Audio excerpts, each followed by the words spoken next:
Bonsoir et bienvenue pour ce 24 décembre et 2020. Et ce soir, moi, j'aimerais toujours nous tournons vers Éphésiens, le chapitre 3, le verset 17, et peut-être conclure ce verset. Et moi, je souhaite mes meilleurs voeux à tous ceux qui peuvent être nous, et aussi que vraiment nous rappelons de ce qu'il y a un jour que Christ est né. Besoin d'une naissance pour la mort, besoin de la mort pour qu'il y ait une résurrection. Mais laissez-nous guetter ensemble le texte aujourd'hui qui m'a pensé quelque part nous capables de rapprocher à cet événement de ce fils qui est né à Bethléem, envoyé de Dieu. Et là, Paul a toujours en Éphésiens, il a envie vraiment montrer là une base. Et cette base est importante, cette base, le crucial, cette base, ce n'est pas une option si nous avons envie vraiment porter des fruits et si nous avons envie de grandir et aller de l'avant. Et là, dans le verset 17, il dit, en sorte que Christ habite dans vos cœurs par la foi, afin qu'étant enraciné et fondé dans l'amour, afin qu'étant enraciné et fondé dans l'amour, virgule, vous puissiez comprendre. Que Dieu bénisse la lecture de sa parole. Et là, Paul cause une fondation, fondée dans l'amour, qui veut dire, il peut dire, une base, la stabilité d'un chrétien, c'est quand il est fondé sur l'amour, qui veut dire sur racine.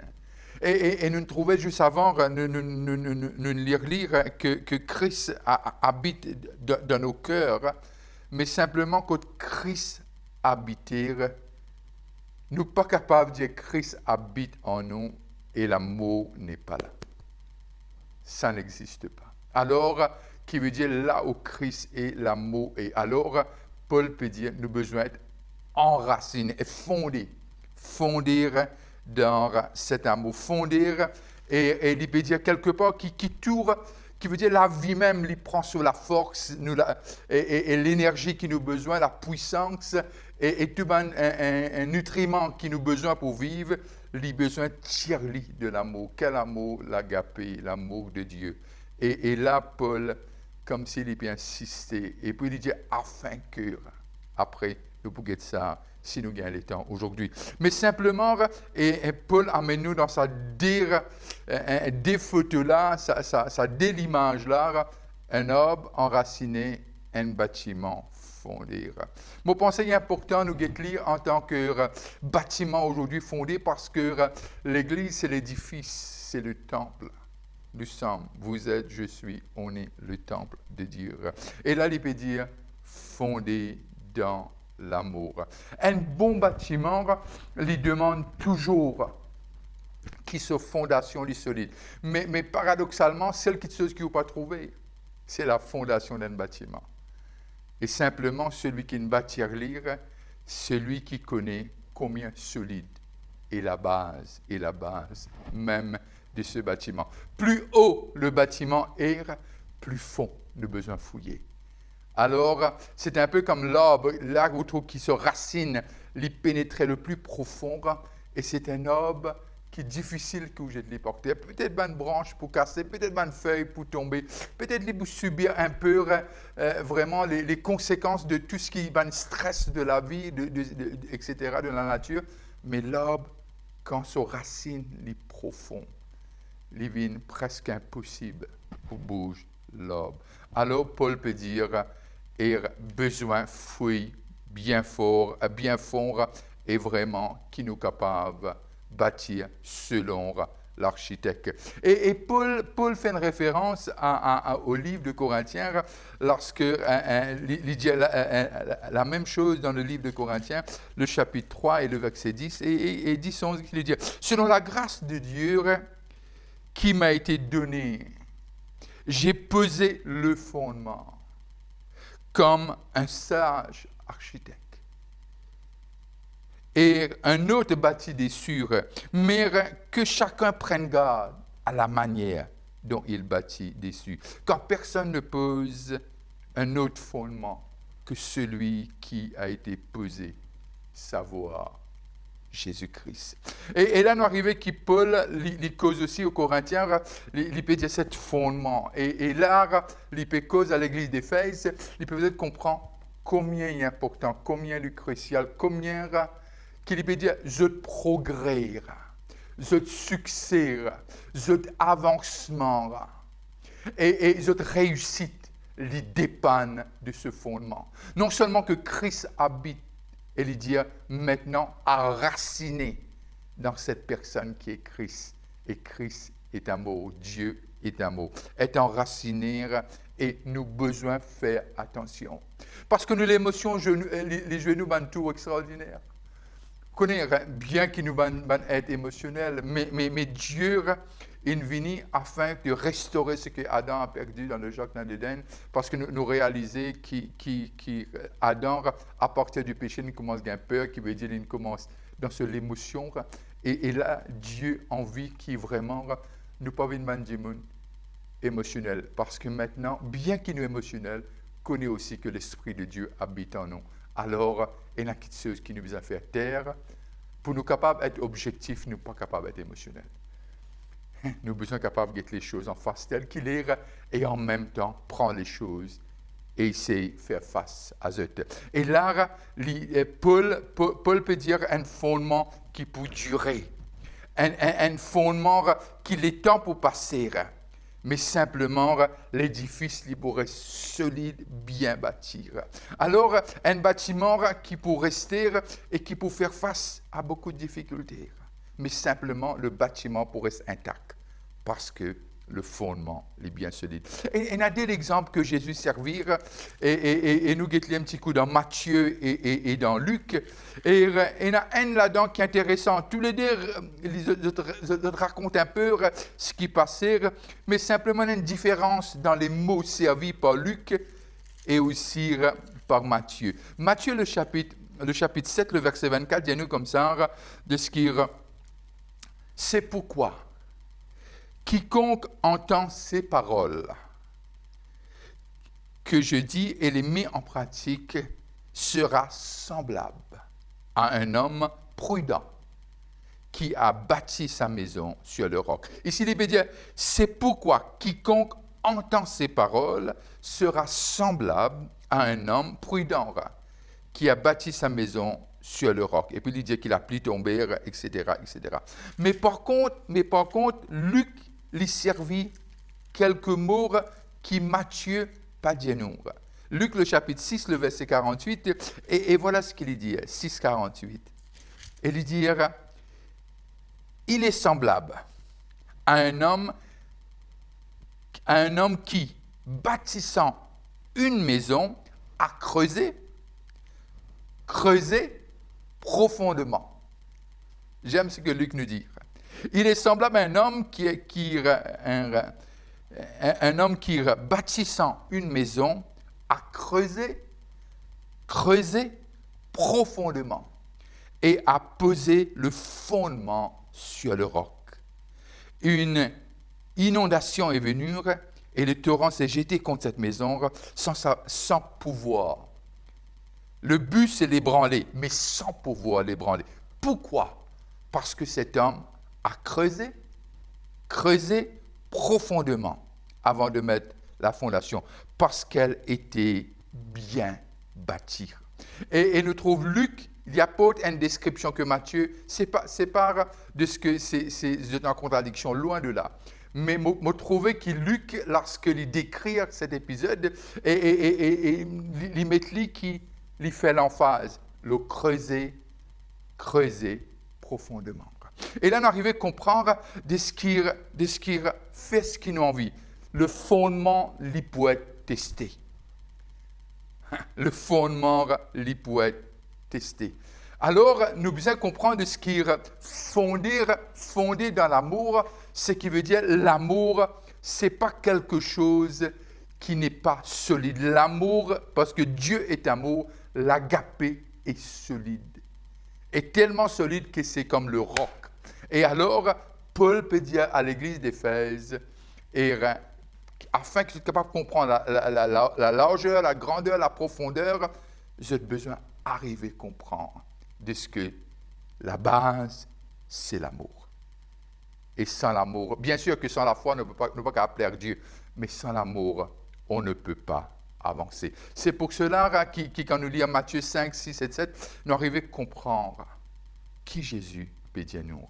Écoute Jésus, puis envie nous aller.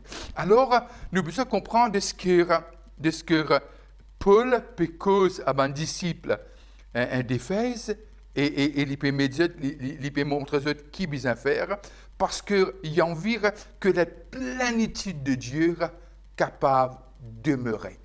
Pour nous capables de recevoir cette plénitude, recevoir tout ce que Dieu nous promet, nous besoin capables d'être ancrés dans l'amour. Laisse-nous lire Luc, le chapitre 12 et le verset Luc, le chapitre 12 et le verset 30. Nous guetter qu'il dit à nous. Et voilà qu'il dit. Il dit, de ce que tu aimeras le Seigneur ton Dieu de tout ton cœur, c'est le premier commandement, de toute ton âme, de toutes tes pensées et de toute ta force. Alors, Jésus fait nous comprendre de ce que compte en Dieu. C'est la base. Mais simplement, compte en Dieu seul n'est pas assez. Parce que compte en Dieu, il y en a une autre manifestation qui suivent aimer Dieu, qui suivent cet fondement d'amour. Et il vient dans le verset 31. Et voici le second. Tu aimeras ton prochain comme toi-même. Il n'y a pas d'autre commandement plus grand que cela. Et là, nous trouvons, il fait nous comprendre, la base, c'est en Christ, mais si cette base est en Christ, ce qui peut découle de cette base, ce qui peut découle de cet fondement, ce qui peut sortir de là, c'est aimer son prochain. Aimer son prochain. Et nous pas capables, comptant Dieu et dire, j'aime pas l'autre qui est à côté de nous. Et Dieu vous mettre les clairs. Si Dieu qui ne pas trouvé nous dit nous contents, comment ne pas content ceux qui nous trouvaient. Alors, me rappelle cet petit incident, une bataille dans mes pensées, et voilà, me rappelle, je peux faire la peinture, et m'en arrêté à un moment donné.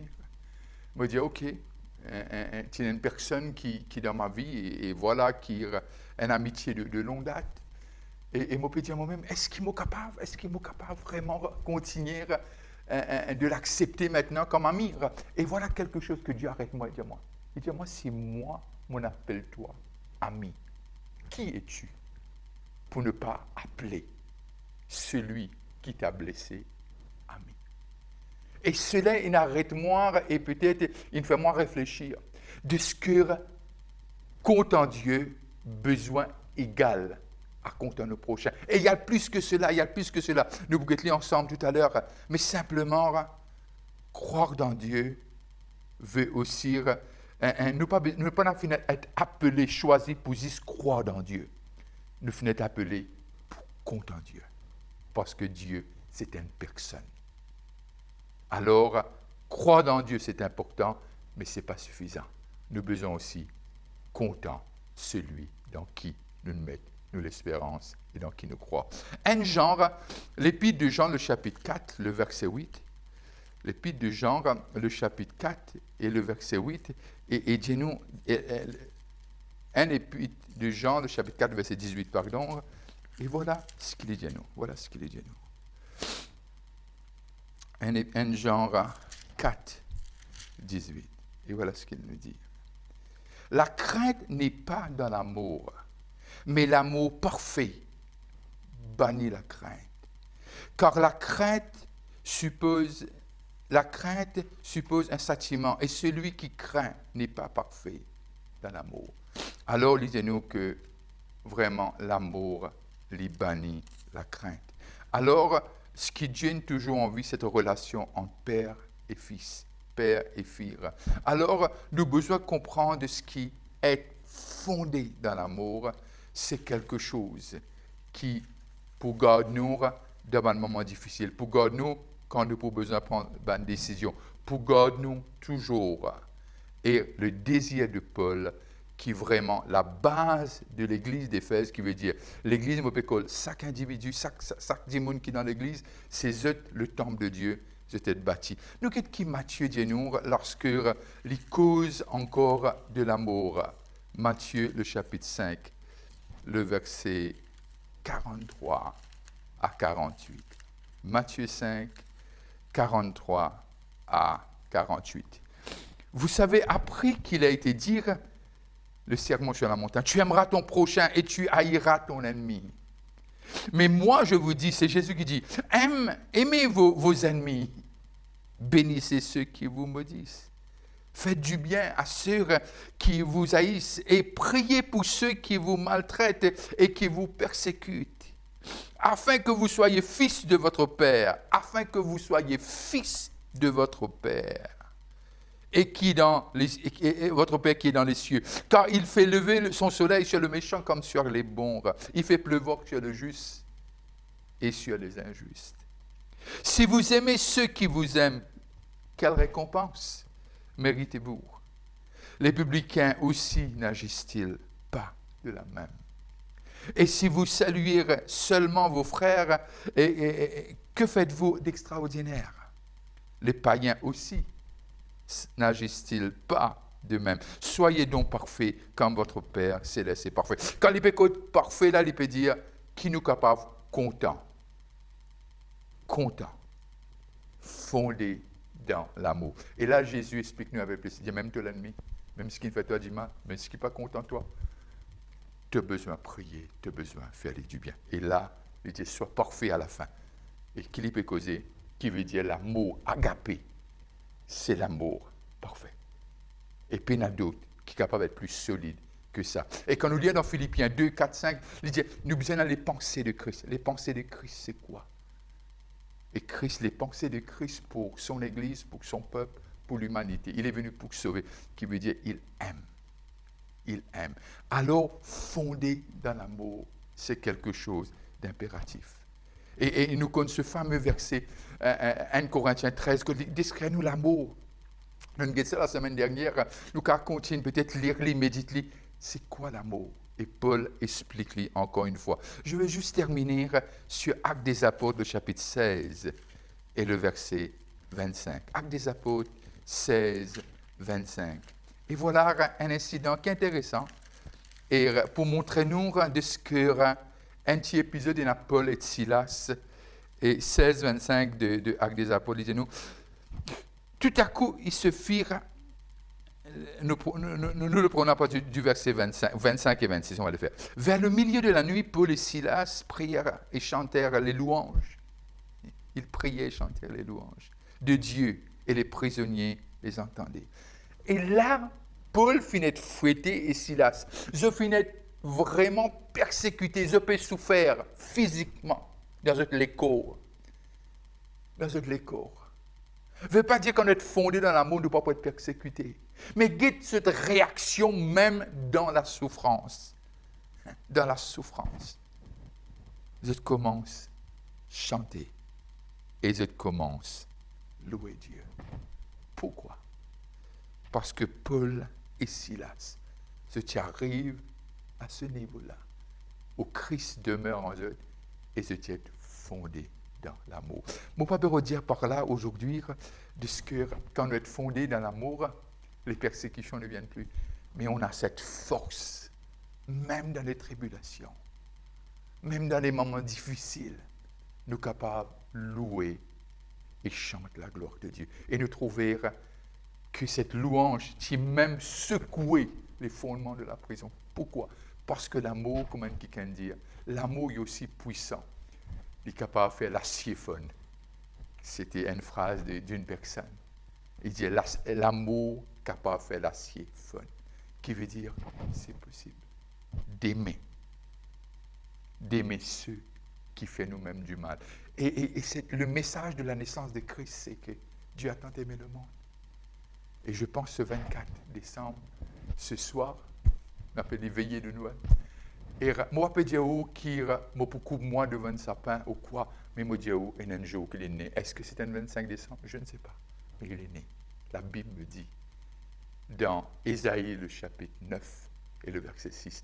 Mais là, Paul dit, fondé dans l'amour, fondé en Christ, fondé sur celui qui est Dieu, qui t'aime et qui m'aime.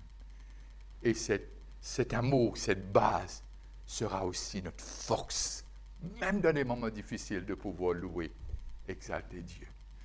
Passez des bons moments et restez bénis, soyez bénis, et que la grâce de Dieu déborde votre couple et que Dieu vous fasse grâce, vous et votre famille. Alors, je vous dirai à dimanche à 11h moins quart, et d'ici là, passez des moments agréables en famille et aussi bonne fête. Dieu vous bénisse. À la prochaine. Bye bye.